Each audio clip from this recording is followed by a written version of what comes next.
Lions club of Darsi స్నేహ తరపున ఈ రోజు డాక్టర్ బిఆర్ అంబేద్కర్ గురుకుల బాలుర పాఠశాల నందు 5వ తరగతి విద్యార్థులకు జిల్లాలోని 4 గురుకుల పాఠశాలకు సంబంధించి 2వ కౌన్సిలింగ్ సీట్ల భర్తీకి వచ్చినటువంటి విద్యార్థులకు మరియు వారి తల్లిదండ్రులకు 300 మందికి ఉచితంగా భోజన వసతి కల్పించడం జరిగింది। ఈ కార్యక్రమానికి ముఖ్య అతిథిగా డాక్టర్ బిఆర్ అంబేద్కర్ గురుకుల పాఠశాల జిల్లా కోఆర్డినేటర్ జయ, దర్శి గురుకుల పాఠశాల ప్రిన్సిపల్ ఎస్ మాధవరావు మరియు దర్శి లయన్స్ క్లబ్ స్నేహ ప్రెసిడెంట్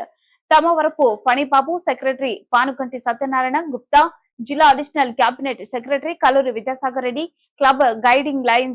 బూదాటి ఆంజనేయులు మరియు క్లబ్ సభ్యులు పెద్ద నరసరెడ్డి, డొంగరి రమేష్, పాలకొలను పాపిరెడ్డి, పాతకోట కృష్ణారెడ్డి, అంబాటి గోవింద్ రెడ్డి మరియు గురుకుల పాఠశాల సిబ్బంది పాల్గొన్నారు।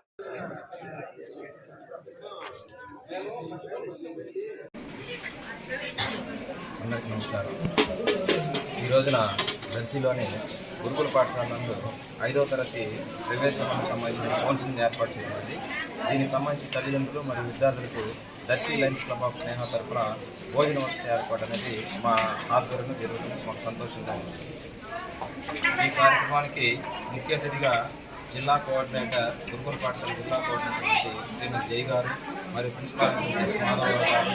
మరియు మా Sneha club guiding line member Budati Anjaneyulu గారు మరియు additional cabinet secretary Vidyasagar Reddy గారు, మా స్నేహ క్లబ్ సెక్రటరీ పానుగంటి వెంకట సత్యనారాయణ గారు, ఆపిరెడ్డి గారు, గోవింద్ రెడ్డి, అలాగే రమేష్, తర్వాత నర్సారెడ్డి, కృష్ణారెడ్డి తదితర సిబ్బంది మరియు వివిధ పాఠశాలకు సంబంధించిన గురుకుల పాఠశాలకు సంబంధించిన ప్రిన్సిపాల్ గారు మరియు వారి సిబ్బంది పాల్గొని కార్యక్రమాన్ని జయవంతం చేసినందుకు ధన్యవాదాలు।